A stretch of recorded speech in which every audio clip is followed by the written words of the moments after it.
안녕하세요. 여기 삶의 신비를 수집하는 봉천동 술방울 마녀의 작업실입니다.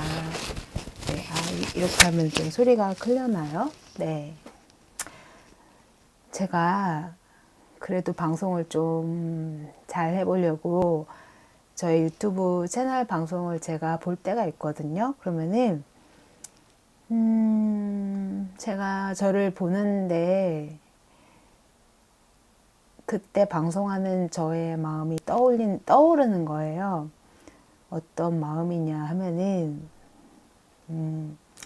지구에서 화성이나 목성으로 굉장히 멀리 가는 우주선 안에 저 혼자만의 우주선을 타고 가는 여행인 거예요. 근데 너무 외롭잖아요. 근데 제가 그 우주선 안에서 이런 생각도 하고 저런 생각도 하고 책도 보고 별도 보고 우주에서만 느낄 수 있는 그 무언가가 있을 텐데 내 옆에 그걸 바로 수다를 떨 수 있는 사람이 없는 거예요. 그러면은 지구로 송출할 수밖에 없겠죠? 예. 그래서 가끔 쑥스럽긴 하지만 제가 저의 방송을 보면서 느끼는 거는, 왠지 어딘가 우주를 떠도는 누군가 외로운 사람이 지구를 향해서 목소리를 송출하는 느낌? 네. 그냥 이상 잡담이었었고요. 예. 제가 신비를 수집한다고 했잖아요. 그래서 저희 방송 전에 그 삶의 신비 제가 수집한 삶의 신비 수집 목록을 이제 이야기하는 게 저의 컨셉인데, 이번 주에도 되게 슬픈 어떤 삶의 신비를 제가 수집을 했습니다. 제 블로그로 오시는 분들은 아시겠고, 처음 방송 접하시는 분들은 낯설겠지만, 저는 2016년에 단원고 416 기억교실을 사진을 찍었어요. 그래서 그게 인연이 돼가지고서 이번 주에 기억 저장소라고 세월호에 대한 모든 기록을 저장하는 공간과 그거를 운영하는 저장소가 있거든요. 그래서 근데 거기 저장소 소장님이 또 세월호 유가족 분이세요. 그래서 제가 2016년에 찍었던 기억교실 사진과 관련해서 이러저러한 이야기를 나누려고 이번 주에 저는 안산에 가서 그분을 만났습니다. 예. 그래서 뜻하지 않게 이런저런 얘기를 하다가 들었던 거는 그분이 아마 저보다 한 3살, 4살 정도는 많으실 것 같은데요. 이 나이에 이렇게 긴 머리하고 다니면 좀 주책이다는 얘기 듣거든요. 근데 그분도, 그러니까 저는 약간 파마라도 했잖아요. 근데 그분은 긴 생머리를 하고 계시더라고요. 그래서 이런저런 얘기를 하다가, 어떤 신비에 대해서 얘기를 했어요. 이상하게 세월호 사건이 있은 다음에 되게 신기한 이상한 일들이 겹쳐지는 게 많다라는 얘기를 하면서 서로 동감을 하면서, 그 소장님도 얘기하시는 게 그때 4.16 그 비극이 일어났을 때 평목항에 초상화를 그려주시는 부부가 있었대요. 근데 지금 소장님의 딸 사진을 그분이 이제 그리셨나 봐요. 그 초상화 부부가 그리셨고, 이제 이 소장님은 서울에 있었죠. 근데 이 소장님이 딸이랑 거의 커플 같은 개념으로 친했었나 봐요. 그래서 엄마가 머리가 길면 딸도 머리가 길고, 딸이 머리를 자르면 엄마도 머리를 자르고, 그래서 수학여행 가기 전에 딸이 머리를 단발로 잘랐대요. 그때 그렇게 약속했대요. 우리는 커플이니까 네가 단발로 잘랐으면 너 갔다 오면은 엄마도 머리 단발로 자를게 그랬대요. 근데 그렇게 되지 않았죠. 그래서 그 평목항에 있었던 그 화가분이 이 소장님의 따님을 그리는데, 따님이 그때 단발로 머리를 쳤다고 했거든요. 근데 머리 끝 부분을 그리는데 이상하게 그게 무슨 파마가 되려고 하는 것처럼 그 끝 부분이 뭔가 당겨지고 되게 이상한 기분이 들어가지고서 어떻게 연락이 닿아서 그 사장님한테 카톡을 보낸 거예요. 이상하다고. 파마를 따님이 지금 생물인데 그림을 그리는데 파마를 한 것처럼 자꾸 끝이 이렇게 된다고. 그래서 나가서 술 한잔 마시고 와서 그려야겠다고.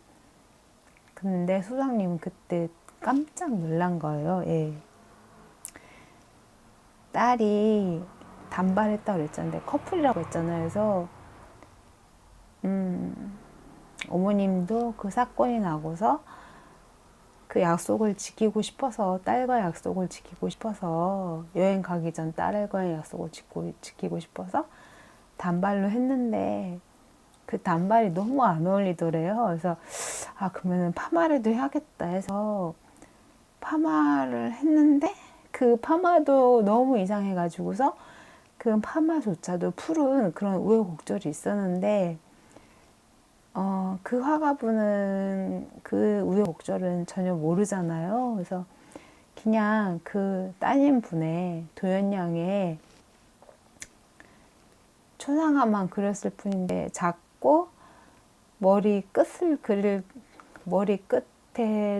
그릴 때 생머리니까 쭉쭉 내려가야 되는데 마치 파마를 한 것처럼 튕겨져 나갔다는 그런 느낌이 들었다는 거를 어머님한테 전했을 때, 어머님은 그렇게 느꼈대요. 우리 딸이 그림을 통해서 내가 엄마를 지켜보고 있다. 엄마, 내가 단발했으니까 엄마도 단발했구나. 엄마 파마했구나. 마치 그 화가분은 영매 같은 존재가 된 거죠. 예. 예. 그렇게 느꼈다는 되게 삶의 신비를, 되게 슬픈 비극적인 삶의 신비를 저는 하나 또 모아서 제 목록에 넣게 되었습니다. 예, 이거는 이제 제 채널의 주요한 거는 아니고 시작이었었고요. 예, 그러면은 제 채널의 이름이 마녀의 책 산책이잖아요. 그것처럼 다시 책 산책을 가도록 하겠습니다. 이번에 책 산책은 저번에 제가 이 공간의 역사라는 책 한번 리뷰를 했었거든요. 근데 이게 워낙 좀 복잡하고 방대한 책이라 가지고서 한 번에 끝내기가 어렵더라고요. 그래서 한 3번, 4번에 걸쳐서 할까 하다가 그냥 뭐 어떻게 몇 번으로 나눠서 하자 이런 생각하지 말고 그냥 그때 제가 느낀 대로 방송을 하자라는 생각을 하게 되었습니다. 예. 공간의 역사. 네. 제가 이번에 하고 싶은 거는 그거예요. 그런 거 있잖아요. 그림과 과학과 공간과 종교. 되게 뭔가 엄청 떨어져 있는 것 같으면서 긴밀해 있는 것 같잖아요. 그래서 그 연관선상에 대해서 이 공간의 역사 저자님인 마거렛 버트하임 여사님이 그거에 대해서 촌착을 하셔가지고 쓴 글인데요. 이번 챕터에서는 원근법, 특히 중세 시대 원근법이 발전했다고 하잖아요. 그러니까 그 중세 시대의 원근법이 그러니까 사람들이 느끼는 공간에 대한 인지에 어떻게 영향을 미쳤는지에 대한 짧은 이야기를 하겠습니다. 예. 20분 넘어가면 너무 길기 때문에, 그리고 앞에 서론이 좀 길어졌기 때문에 되도록이면은 짧고 간결하고 재밌게 정리를 하려고 노력을 하겠습니다. 예. 제가 앞에서 그 얘기했어요. 공간의 역사했을 때 중세 시대에는 이 세상에 공간이 두 개로 분리되어 있다고 생각했어요. 그러니까 사람이 살아가는 공간과 죽어서 천국으로 갔을 때의 그런 공간, 이 두 가지 공간이 세상에 존재하고, 그 두 번째 공간은, 그러니까 지구 넘어, 저 하늘 넘어, 천천 넘어 최고의 그 최고천이 존재하고, 거기가 하느님이 사는 곳이고, 거기는 시간과 공간과 물질 그 너머의 세계라고 얘기가 있었던 거예요. 네. 그러고서 이제 르네상스 시대에 와서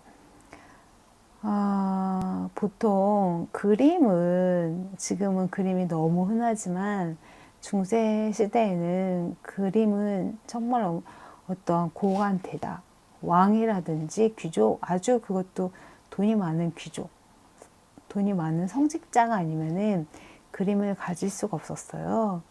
근데 그 당시에 그림을 가장 필요로 하는 계층은, 곳은 바로 성당이었어요. 왜냐하면은 말로만 설명하기에는 벅찬 부분이 있잖아요. 지금도 100마디 말보다 하나의 그림이 더 이해를 쉽게 하듯이, 성당에도 항상 성당만이 아니라 범지구적으로 보면은 뭐 이슬람교든 뭐 불교든 어떤 티베트 라마 승이든 간에 그 종교를 설명할 때 어떤 이미지들이 있잖아요. 예, 그런 것처럼 종교는 말씀이기 때문에 말로써 설명을 할 수밖에 없지만 그걸로는 너무 벅차요. 그래서 각 성당마다 예수님의 일대기, 천국은 이렇게 생겼다라는 그런 그림들이 있었어요.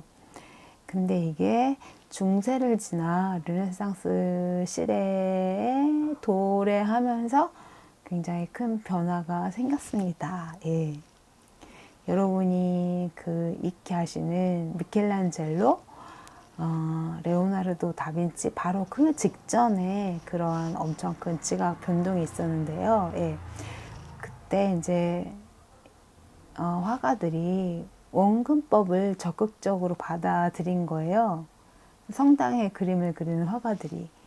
그러니까 뭐냐면은 사람을 좀 리얼하게 그리는 거는 옛날부터 있었거든요. 근데 사람을 리얼하게 그리는데 그 사람이 있는 공간 있잖아요.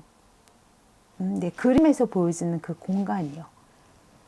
그러니까 반대편의 어떠한 공간에 그 사람이 존재한다라고 느끼는 게 원근법의 장점이에요. 예.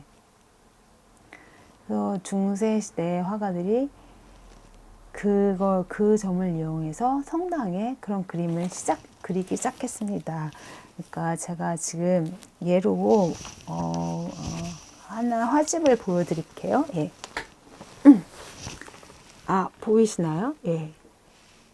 자, 네. 이게 지금이야 되게 사진이 있고 해서 이 그림이 그냥 그렇구나 하겠지만, 당시에 성당에 가서 이런 그림을 봤을 그 사람들의 충격은 엄청났겠죠. 예. 지금도 그 리얼리즘이라는 얘기가 있잖아요. 슈퍼 리얼리즘, 하이퍼 리얼리즘. 이보다 더 리얼할 수는 없다라는 그런 리얼리즘 계열의 그림이 있는데, 제가 이 그림을 보면서 느낀 거는, 그때 영화가 처음 만들어지던 시절 있었잖아요.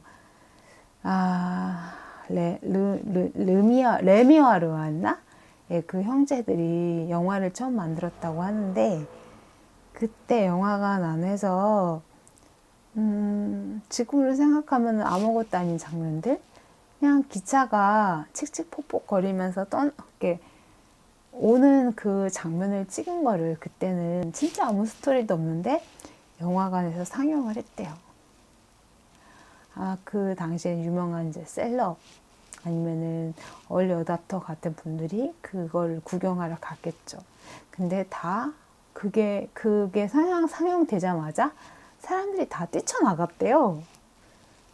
왜냐면 기차가 너무 리얼하니까 기차가 현실 밖으로 뛰쳐나올 것 같으니까 무서워가지고 뛰쳐나갔대요. 그러니까 저는 아마 그런 정도의 충격이 방금 제가 보여드린 그 원근법을 이용한 그림이 있었다고 생각을 하거든요. 그러니까 성당에 이런 그림이 걸리니까 이제 성당을 오고 가고 하는 사람들이 더 믿음이 강해진 거죠. 왜냐하면 더 리얼하니까 더 예수님의 삶에 대해서 더 자신과 동일시하게 된 거예요. 저 멀리 있는 게 아니라 예수님이 그 면류관을 쓰고 십자가 위에서 괴로워하는 모습이 이상적인 모습이 아니라 마치 내가 어떤 칼에 찔린 듯한 그런 느낌으로 표현되는 거. 근데 바로 내 앞에 있는 모습으로 표현되는 그런 걸 보면서 사람들은 더 감동을 받은 거예요. 근데 몇몇 사람들은 이 그림의 맹점을 알고 있었어요. 아마 일단 제일 먼저 알고 있었던 집단은 저는 종교인이었을 것 같거든요. 그러니까 바티칸이 그때도 가장 큰 권력을 갖고 있었겠죠. 예. 바티칸에서도 그림에서 신은 현실적으로 표현될 수 없는 존재인데 저렇게 그림으로 리얼하게 표현될 수 있는 존재인가? 신의 세계는 이 세상의 것이 아닌데 그러니까 원근법의 그림은 마치 거울 같은 거잖아요. 예. 이 세계의 연장, 이 세계의 반영 같은 것으로서 존재할 수 있는 것인가 그림에서 하면서 반대 목소리도 있었지만 워낙에 대중들이 좋아하고 리얼하게 생각하고 그리고 이 쩐이 많이 모였겠죠. 성금을 많이 했겠죠. 그러니까 이런 그림들을 오히려 많이 수용해서 상당히 많이 그렸던 것 같아요. 근데 이게 그쪽으로 치면은 제 발등에 도끼를 찌은 것일 수도 있겠고요. 또 한편으로는 이런 원근법적인 그림이 그 전에 종교적인 세계관에 엄청난 균열을 일으키게 했어요. 그러니까 왜냐하면은 천국의 세계,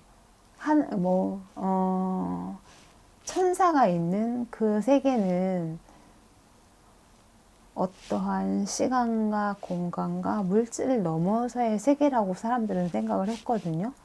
이 지구 너머에 그런 게 존재할 거라고 생각을 했는데 일단은 이 종교화에서 보여주는 이런 그림들은 그렇지가 않잖아요. 먼 곳이 아니라 신들도, 그러니까 예수님도 결국에는 우리가 느낄 수 있는 경험의 세계, 우리가 사는 그 공간의 세계에